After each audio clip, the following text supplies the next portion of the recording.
नमस्कार। Special MCQ का class 2।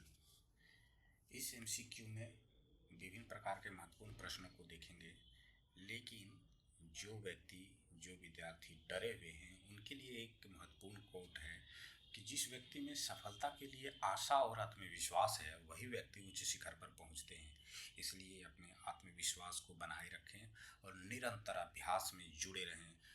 एक ना एक दिन सफलता आपको जरूर मिलेगी, इसलिए डरे नहीं। चलिए, पहला प्रश्न है, किस शासक ने गया के समीप नागार्जुनी की पहाड़ियों में प्रसिद्ध गोपी गुफा का निर्माण करवाया? तो इसका उत्तर होगा दशरथ। दशरथ ने गया जहानाबाद के समीप नागार्जुनी की पहाड़ियों में प्रसिद्ध गोपी गुफा का निर्माण कराया। वह अशोक का पौत्र था। अशोक ने भी जहानाबाद सीमा के समीप बराबर की गुफाओं में 4 गुफाओं का निर्माण करवाया था। ये था सुदामा, विश्व, झोपड़ी, चौपड़ तथा कर्ण। इन सभी गुफाओं दशरथ ने आजीविकों को दे दी। चलिए अगले प्रश्न की ओर।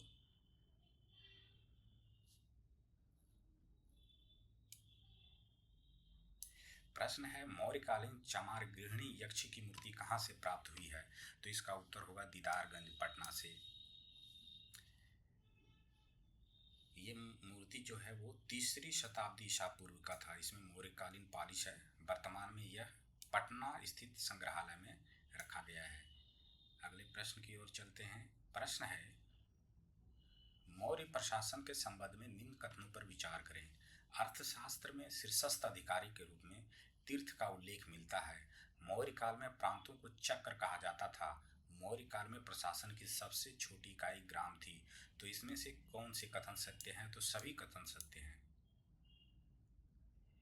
इसका एक्सप्लेनेशन है, इसे भी आप देख लें।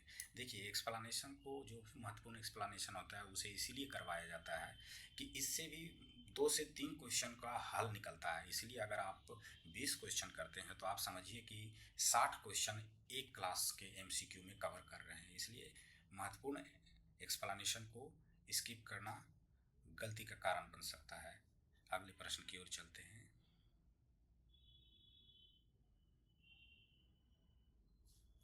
कौटिल्य के अर्थशास्त्र किस अधिकरण में राज्य के 7 अंगों का विवेचन किया गया है?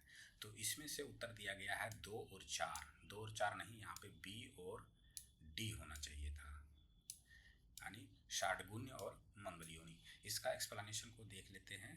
कौटिल्य ने अर्थशास्त्र के 6ठे अधिकरण में मंडल सिद्धांत का वर्णन किया है। दूसरे राज्यों के साथ व्यवहारिक संबंध में कौटिल्य ने 2 सिद्धांत का विवेचना किया। पहला है पड़ोसी राज्यों के साथ संबंध स्थापित करने के लिए मंडल सिद्धांत, और अन्य राज्यों के साथ व्यवहार निश्चित करने के लिए षाडगुण्य नीति। इसलिए 2 और 4 सही होगा, यानी बी और डी सही होगा। अगले प्रश्न की ओर चलते हैं।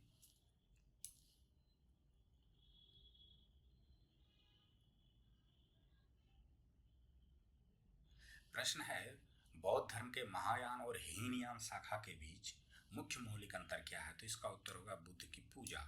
बौद्ध धर्म के महायान शाखा के अनुयायी बुद्ध को ईश्वर के समान मानकर उनकी पूजा करते हैं, जबकि हीनयान शाखा के अनुयायी बुद्ध को ईश्वर का अवतार न मानकर उन्हें केवल महापुरुष को पुरुष मानते हैं।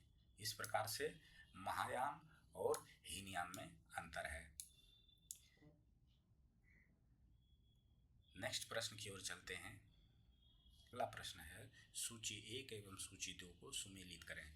तो इसका उत्तर है ऑप्शन बी। ऑप्शन बी में कहा गया है कि मगध का संबंध अजातशत्रु से है,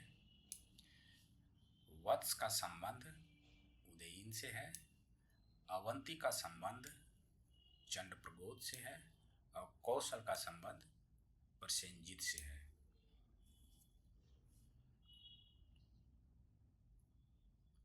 प्रश्न है, कौटिल्य के अर्थशास्त्र में वार्षिक बजट तैयार करने वाला अधिकारी कौन था?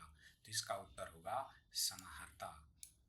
एक्सप्लेनेशन को देखें। कौटिल्य के अर्थशास्त्र में समाहर्ता नामक अधिकारी का मुख्य कार्य कर का वसूल करना, आय व्यय का ब्यौरा रखना तथा वार्षिक बजट तैयार करना था, जबकि कोषाध्यक्ष सन्निधाता नामक अधिकारी होता था। कोषाध्यक्ष को क्या कहा जाता था? तो उसे सन्निधाता कहा जाता था।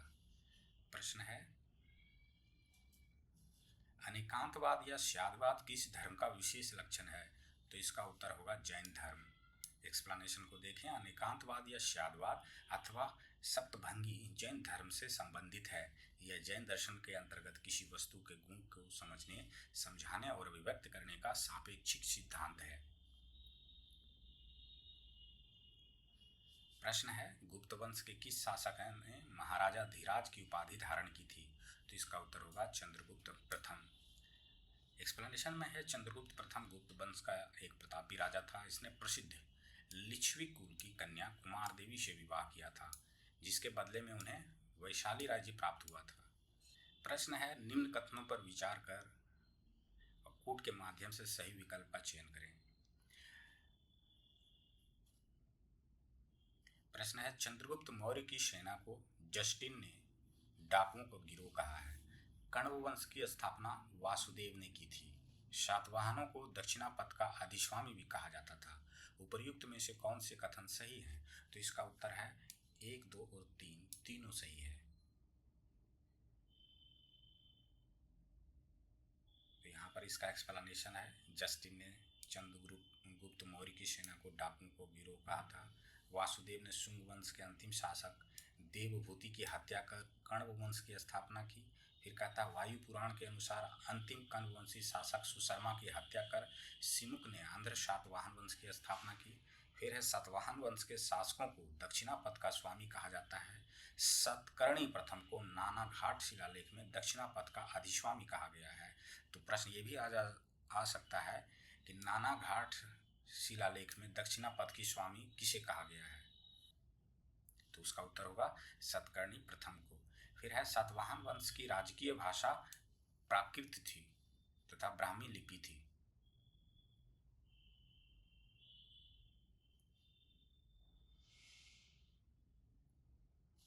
हर्षवर्धन के किस अभिलेख में धार्मिक संस्थाओं को दिए गए भूमि अनुदान का उल्लेख मिलता है? तो इसका होगा बांसखेड़ा तथा गया में। हर्षवर्धन के गया तथा बांसखेड़ा अभिलेख में धार्मिक संस्थाओं को भूमि अनुदान दिए जाने का उल्लेख है। हर्षवर्धन का संबंध पुष्यभूति वंश से है। हर्षवर्धन का संबंध किस वंश से है? तो वो पुष्यभूति वंश होगा। हर्षवर्धन के शासनकाल में चीन यात्री ह्वेनसांग ने भारत की यात्रा की थी। प्रश्न है, निम्न कथनों पर विचार करें व कूट के माध्यम से सही विकल्प का चयन करें। कुम्हरार से मौर्यकालीन सोने के बैल खुदाई के दौरान प्राप्त हुआ। वैशाली के पुरातात्विक खुदाई के दौरान धर्वंतरेह लिखा मिला है। उपर्युक्त में से कौन से कथन सही हैं? तो इसका उत्तर है केवल एक। केवल एक को सही माना गया है। अब बी को क्यों गलत माना गया, इसे देखते हैं। कि बिहार की राजधानी पटना के कुम्हरार से मगध सम्राट चंद्रगुप्त मौर्य के लकड़ी के महल का अवशेष प्राप्त हुआ है। पुरातात्विक खुदाई के दौरान इस स्थान से सोने के बैलों के टुकड़े भी मिले हैं, जो मगध साम्राज्य की समृद्धि और भव्यता पर प्रकाश डालते हैं। बिहार टूरिज्म वेबसाइट के अनुसार राजधानी पटना में कुम्हरार के से खुदाई के दौरान मठ सह अस्पताल मिला है। वर्तमान में कुम्हरार पार्क स्थित मठ सह अस्पताल को आरोग्य विहार के नाम से जाना जाता है ना। फिर यह मठ सह अस्पताल 4वीं से 5वीं सदी तक का माना जाता है। इस स्थल पर अंकित धर्वंतरेह के साथ एक छोटा सा वर्तन मिला है, जो इस बात पर बल देता है कि गुप्त काल में प्रसिद्ध चिकित्सक धन्वंतरी ने यहाँ अस्पताल चलाया था। इसलिए कथन 2 सही नहीं है। प्रश्न है, पुस्तकों एवं लेखकों का कौन सा युग्म सुमेलित नहीं है? तो इसमें बोला है मृच्छकटिकम। ये कालिदास के साथ इसका संबंध नहीं है। लिखता है कि कीर्ति कौमुदी इसके सोमेश्वर हैं रचनाकार। इस रचना में चालुक्य वंश के इतिहास पर प्रकाश पड़ता है। फिर है मुद्रा राक्षस, इसकी रचनाकार हैं विशाखदत्त। इसमें मौर्यकालीन इतिहास पर प्रकाश पड़ता है। फिर है अष्टाध्यायी की रचना पाणिनि ने की थी, ये भी सही है। फिर है अष्टाध्यायी एक संस्कृत व्याकरण है। मृच्छकटिकम का रचनाकार है शूद्रक। कालिदास की रचना मालविकाग्निमित्रम है, अभिज्ञान शाकुंतलम है, मेघदूत है। ये इन सभी का रचना कालिदास ने किया था। इस कारण से ऑप्शन सी गलत है। फिर है देवपाल को बौद्ध धर्म का पुनर्संस्थापक किसने कहा है? तो इसका उत्तर होगा लामा तारकनाथ ने। देवपाल जो 810 से 850 ईस्वी के बीच संबंध है के समय में नालंदा एवं विक्रमशिला काफी विकास हुआ। तिब्बत बौद्ध धर्मावलंबी लामा तारकनाथ ने देवपाल को यह उपाधि दी थी, यानी पुनर्संस्थापक कहा था। पाल वंश के शासकों की बात करें तो गोपाल ने पाल वंश की स्थापना किया था। इनका शासनकाल 750 से 770 ईस्वी है। फिर आता है धर्मपाल, इनका शासनकाल 770 से 810 ईस्वी। इसके बाद महत्वपूर्ण शासक हुए देवपाल, जो 810 से 850 ईस्वी तक शासन किया। अगले प्रश्न की ओर चलते हैं। प्रश्न है, प्रसिद्ध बौद्ध लेखक हरिभद्र किस पाल शासक के राज्यसभा से संबंधित था?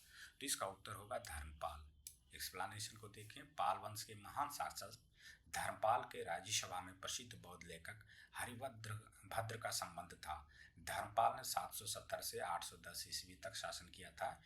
इसे परम सौगात से भी संबोधित किया गया है, यानी धर्मपाल को परम सौगात से भी संबोधित किया गया है। गुजराती कवि शोठल ने धर्मपाल को उत्तरपथ स्वामी की उपाधि दिया था। तो इस प्रकार से धर्मपाल से जुड़े अन्य प्रश्न बन सकते हैं। प्रश्न है, विद्यापति किस शासक के दरबार में कवि थे? तो इसका उत्तर होगा शिव सिंह। विद्यापति महाराजा शिव सिंह के दरबारी कवि थे। शिव सिंह का संबंध तिरहुत के वंश से था। विद्यापति को मैथिल कोकिल भी कहा जाता है। विद्यापति की रचनाओं में कीर्तिलता, गौरक्षा, विजय, पड़ावली, भू परिक्रमा, गंगा काव्यवली, दान वाक्यावली, विभाग सागर आदि हैं। तो इस प्रकार से आप देख सकते हैं कि विद्यापति की रचना कौन कौन सी है। प्रश्न है, गांधार कला के विकास का श्रेय किसे दिया जाता है?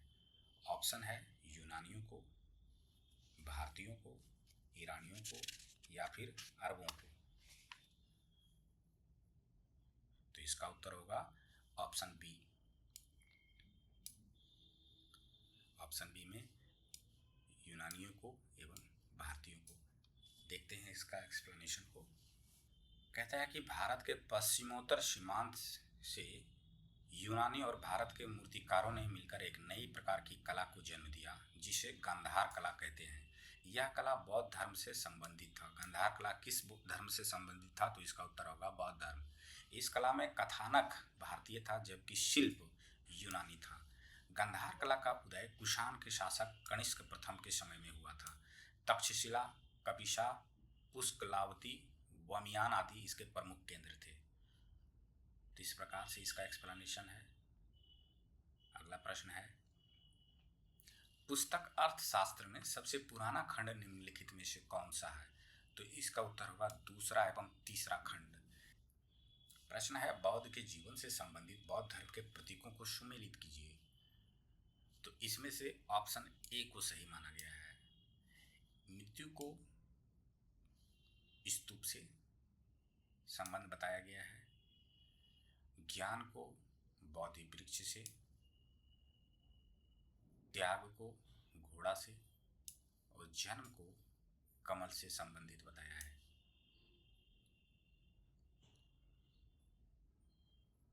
इस प्रकार से इसका एक्सप्लेनेशन है। निर्वाण छूट गया। निर्वाण का संबंध पद चिन्ह से भी है। प्रश्न है, निम्नलिखित में से कौन बौद्ध परंपरा में भावी बुद्ध माने जाते हैं?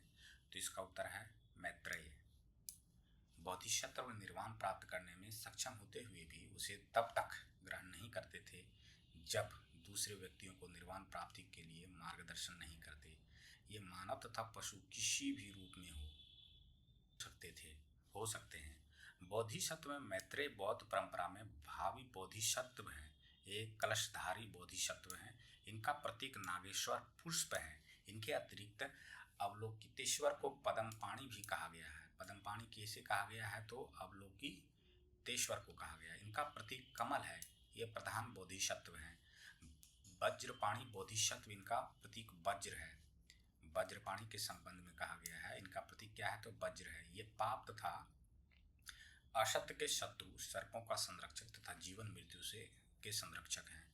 तो इस प्रकार से इसका एक्सप्लेनेशन है। प्रश्न है, प्रतिमोक्ष का तात्पर्य क्या है? तो प्रतिमोक्ष का तात्पर्य है बौद्ध परंपरा के संघीय नियम। प्रतिमोक्ष या पतिमोक्ष, मोक्ष एक तरह का विधि निषेध है जिसमें 227 बौद्ध भिक्षुओं हेतु तथा 311 बौद्ध भिक्षुणियों हेतु संघ नियमों को रखा गया है। अनुशासन के संबंधित विधि निषेधों के भंग हो जाने पर किए जाने वाले ये प्रायश्चितों का इनमें संकलन है। तो ये था पृथ्वी मोक्ष से संबंधित एक्सप्लेनेशन। अगले प्रश्न की ओर चलते हैं।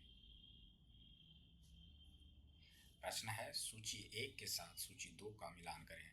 तो इसमें से ऑप्शन बी को सही माना गया है, क्योंकि अमिताभ का जो ध्यान मुद्रा और उनके बोधिसत्व है उनका संबंध को मिलाना है। तो अमिताभ को कहा गया है पद्मपाणि। फिर है अभ्योदय, इनका संबंध है वज्रपाणि से। फिर है विरोचन, इसका संबंध है समंतभद्र से। लास्ट में है अमोघ सिद्धि, इसका संबंध है विश्वपाणि से।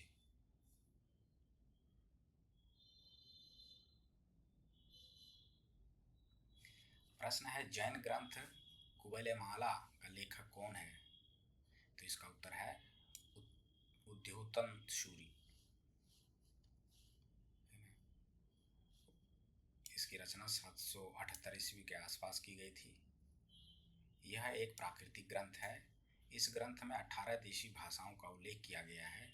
इस 18 भाषाओं में पश्चिमी राजस्थान की मरु भाषा का भी उल्लेख है। अगर प्रश्न आ जाए कि जैन ग्रंथ कुवलयमाला में राजस्थान की किस भाषा का उल्लेख है, तो उसका उत्तर होगा मरु भाषा।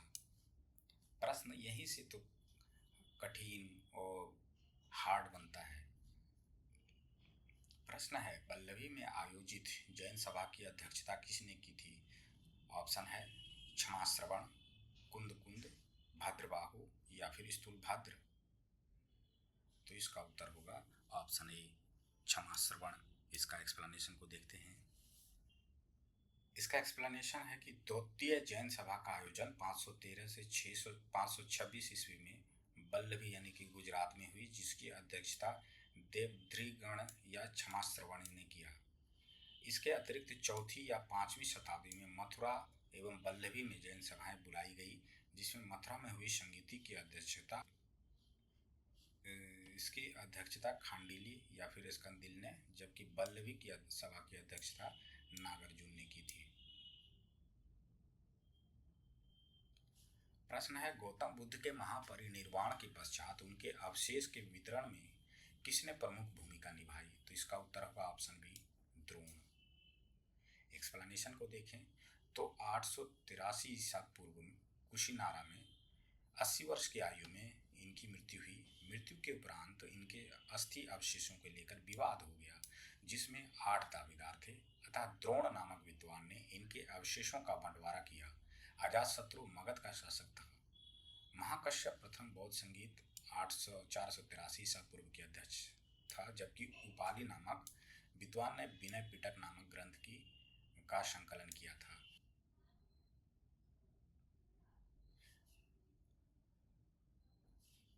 प्रश्न है निम्न कथनों पर विचार करें व कूट के प्रयोग से सही विकल्प को चुनें।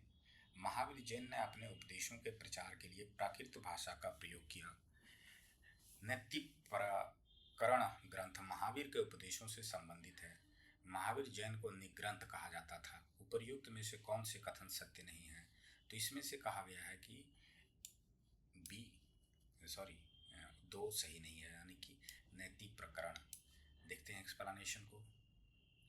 महावीर स्वामी ने जैन धर्म के 24 तीर्थंकर थे। ज्ञान प्राप्ति के बाद केवलिन जीन यानी कि विजेता, अर्हत यानी कि योग्य तथा निर्ग्रंथ यानी कि बंधन रहित यानी बंधनों से मुक्त कहलाए।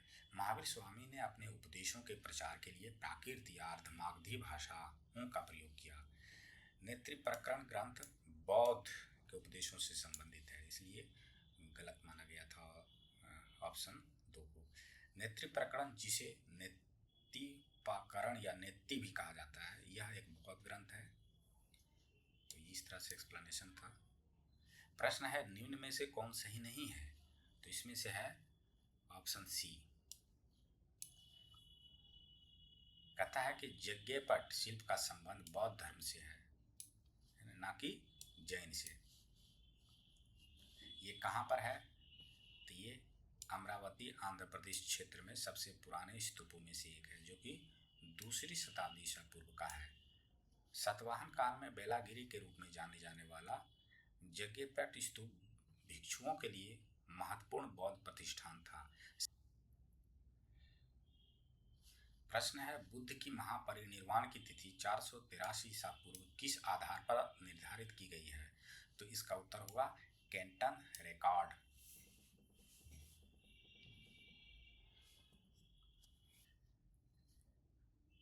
प्रश्न है, नीचे दिए गए कूट के माध्यम से सही विकल्प का चयन करें। कथन एक है कि जैन धर्म ने युद्ध एवं कृषि दोनों को वर्जित किया है। दो है कि कथन आ रहा है कि दोनों में जीवों की हिंसा होती है। एक्सप्लेनेशन में कहा गया है कि ए और आर दोनों सही है तथा आर ए की सही व्याख्या करता है। तो इस प्रकार से इसका एक्सप्लेनेशन है जैन धर्म से संबंधित। प्रश्न है, प्रारंभिक बौद्ध धर्म में स्त्रियों की स्थिति की कुछ महत्वपूर्ण विशेषताओं के संदर्भ में निम्नलिखित कथनों में से कौन सा या कौन से सही हैं? स्त्रियों के लिए भी निर्वाण प्राप्त संभव है। भिक्षुणियों के लिए पृथक मठ का निर्माण। नीचे दिए गए कूट के माध्यम से सही विकल्प का चयन करें। तो इसका उत्तर बताया गया है ए, 1 और 2 दोनों सही है। महाबोधि वंश के अनुसार निम्नलिखित में से कौन सा कालाशोक का पुत्र नहीं था? तो इसका उत्तर होगा उग्रसेन। बाकी बात कोरंडवर्ण, कौरण्य और नंदीवर्धन ये सभी कालाशोक के पुत्र थे। देखते हैं, कालाशोक के 10 पुत्र थे, जिसमें कि भद्रसेन, कोंडरवर्ण, मंगूर, सर्वज, जलिक, उभाक, संजय, कौरण्य, नंदीवर्धन तथा पंचामक थे। इन्होंने सम्मिलित रूप से 22 वर्ष तक शासन किया। नंदीवर्धन यहाँ महानंदी शिशुनाग वंश का अंतिम शासक था। महाबोधि वंश में महापद्मनंद को उग्रसेन कहा गया है। प्रश्न है, निम्नलिखित में से कौन सा युग्म सही नहीं है? तो इसका उत्तर होगा कपिलवस्तु बोली। जबकि पिपलीवन मौर्य से संबंधित है, पावा मल्ल से संबंधित है, संसुमार भाग्य से संबंधित है। सही सुमेलित अगर देखें क्षेत्र में तो अलकप के बोली गणराज्य, कपिलवस्तु शाक्य, पिपलीवन मौर्य यानी कि मौर्य, पावा का संबंध मल से और संसुमार का संबंध भग से है। अगले प्रश्न की ओर चलते हैं। श्वेतांबरों के अनुसार कौन से तीर्थंकर महिला थी? तो इसका उत्तर होगा मल्लीनाथ। श्वेतांबर परंपरा के अनुसार जैन धर्म के 19वें तीर्थंकर मल्लीनाथ, जिनका प्रतीक चिन्ह कलश था, एक महिला तीर्थंकर थी। जबकि दिगंबर परंपरा मल्लीनाथ को पुरुष तीर्थंकर मानता है। तो याद रखें, श्वेतांबर जो होते हैं वे सफ़ेद वस्त्र को पहनते हैं और दिगंबर जो होते हैं वो वस्त्र को नहीं पहनते हैं, वो न्यूड रहते हैं। तो दिगंबर ने इन्हें पुरुष माना और श्वेतांबर ने इन्हें महिला माना, जो कि 19वें तीर्थंकर जैन धर्म के थे। अगले प्रश्न की ओर चलते हैं। महाजनपद कालीन आर्थिक जीवन के बारे में अधोलिखित कथनों पर विचार करें व कूट के माध्यम से सही विकल्प का चयन करें। पाली ग्रंथों में गृहपति पद का प्रयोग उस संपत्ति व्यक्ति के लिए किया गया है जो शिल्प व विनिर्माण गतिविधियों में संलग्न रहता था। दूसरा है कि पाली ग्रंथों में शेट्टी पद का प्रयोग उच्च स्तरीय व्यापारियों के लिए किया गया है जो वाणिज्य एवं साहूकारों से संबंधित था। तो उपर्युक्त में से कितने सही हैं? तो 1 और 2 दोनों को सही माना गया है। प्रश्न है, अंतिम 4 तीर्थंकरों व उनके चिन्हों से निम्नलिखित युग्मों में से कौन सा युग्म सुमेलित नहीं है?